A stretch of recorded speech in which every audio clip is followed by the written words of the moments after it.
หน้าจอจะต้อง IPS LCD เทียหน้าจอ AMOLED 1ชิดจะลิจาเทียอยู่สังเกตลิจาอยู่เทียเป้าเตียอยู่รู้หน้าจอจะต้องได้ยา AMOLED และชื่อ IPS LCD นะหน้าจอ IPS LCD เนาะจะนี่อยู่หมวกเขาว่าสีดำนี่อยู่ดำจีสนิทก็สังเกตปองง่ายๆเลยเนาะแต่ก็ปองง่ายๆเลยนะถ้าก็เรามุใช้แต่พออย่าสีดูเราสิก็มุthayได้ดูกันดูเจียนละอีกก่อนนึกหมวกเขาตึกปอนะก็thayดูเจียนแต่ก็จะเรามูแบบเดียวจอแสงสว่างก็เกินก็ไว้อะก็ซื้อสแล้วก็จอแสงสว่างก็เกินก็จอเจ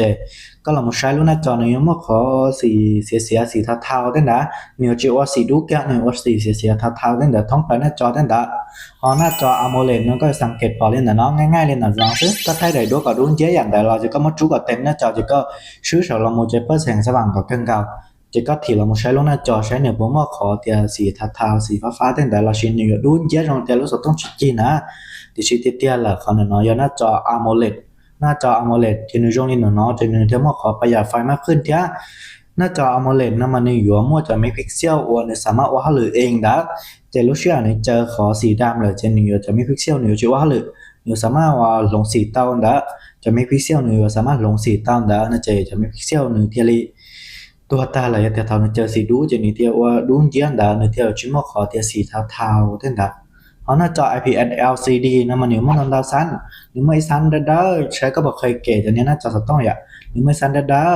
เจนี่มั่วว่าการจับคันจะนี่มั่วจะเนี่ยหลอดไฟแล้วสิจะเนี่ยเจ็ดตั้งนะจะนี่ส่งแสงสว่างเท่าใดไ